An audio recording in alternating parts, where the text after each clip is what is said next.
What goes on in someone's life leading up to someone falling into a cult? And we all think, oh, you must be kind of crazy. You must be something out there to join it. But that's not usually the case. There's very smart, educated people who've fallen into these sort of things. What kind of life leading up to entering into that do we typically see? Is it someone who's been indoctrinated by other religions over time, or maybe was brought up with some sort of religion and a bit of magical thinking? Maybe they're not part of it anymore, but at some point in their life, it was real. Maybe just in childhood. Does that make them more prone to fall into traps like this? Yeah, I think people who have a propensity to magical thinking are definitely at risk.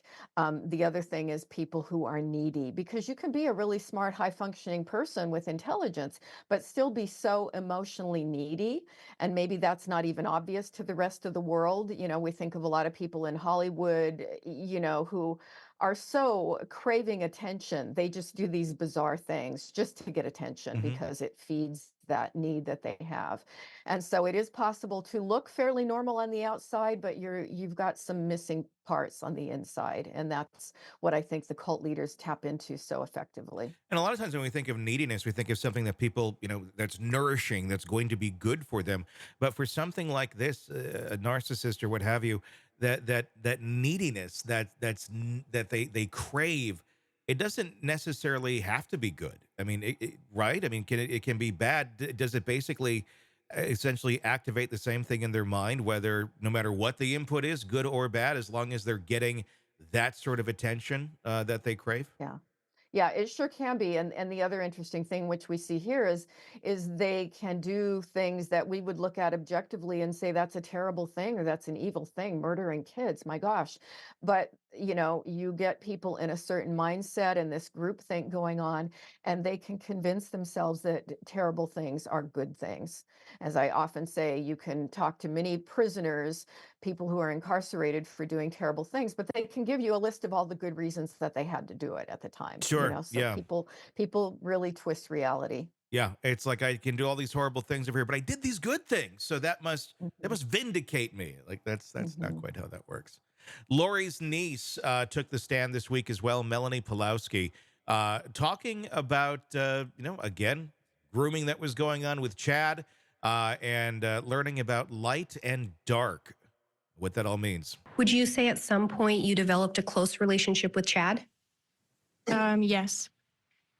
At some point, did you eventually begin referring to him as dad? Yes. At some point, did Lori and Chad begin sharing teachings with you or their purported beliefs? Yes. Do you recall them sharing some teachings regarding light and dark?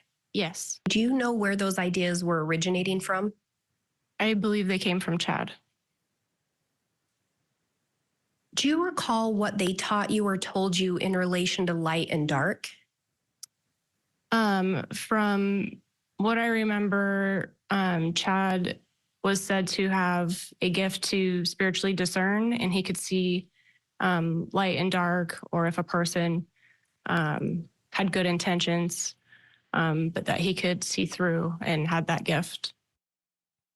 Light and dark, he's got the gift. We're seeing more and more things pointing in the way of Chad being more of a mastermind of this than Lori. What's your thoughts on that? Yeah, I think the theology all came from Chad. I don't think there's any doubt about that. Lori was, crazy enough to buy into it completely and had, which is very hard for me to understand, had romantic designs on him.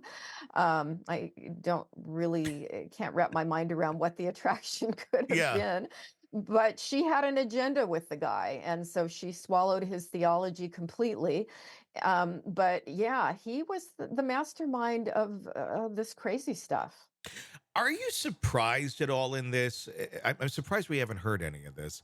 They say a lot the cases it's about money, sex, and power, basically, and very extreme beliefs. Um, that there's not more of a sexual component to this story. That it's just him and Lori. A lot of cult leaders end up going and getting with everybody that they can get their hands on.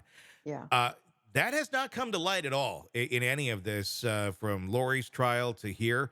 Are you surprised by that, or did they just not develop the cult enough for Chad to get there. Right. I think it would have gone there Yeah. in time. And his relationship with Lori was so new and exciting. He was all about the goddess with her, you know. Okay. Yeah. But yeah, eventually over time, I think that kind of stuff doesn't usually happen immediately. Hmm. So you would have to get a few years in and, you know, a few more followers, and then Yeah. we would have seen the craziness grow exponentially. But I think there would have been a lot of murders. I mean, for Yeah. starting off with such a new group, the killing that they were doing, you Oh know, yeah. to free the zombies or whatever the heck this was all about. Oh These people were dangerous. well. So Yeah. I mean. thankfully we caught them. Yeah. I mean. Here's another clip. This is Lori's niece, Melanie Polowski, again, talking about people dying because they had turned dark, according to Chad. There was some type of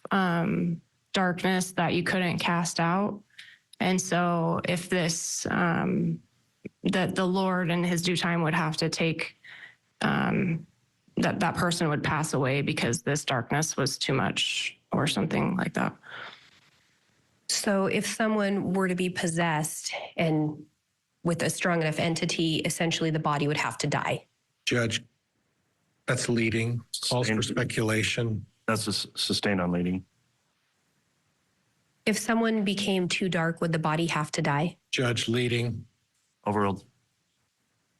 I believe so. That I think that was their idea, that they would pass away because they couldn't have this darkness inside them. Wow.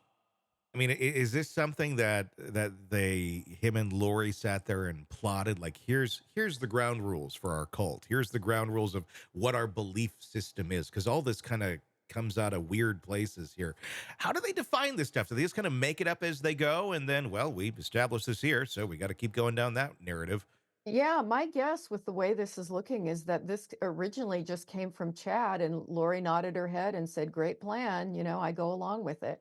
But I see him as, you know, just incredibly dangerous, and anybody that did not agree with Chad was dark. Hmm. And so how many people would they ultimately have killed if they had not gotten caught? I think it's really scary.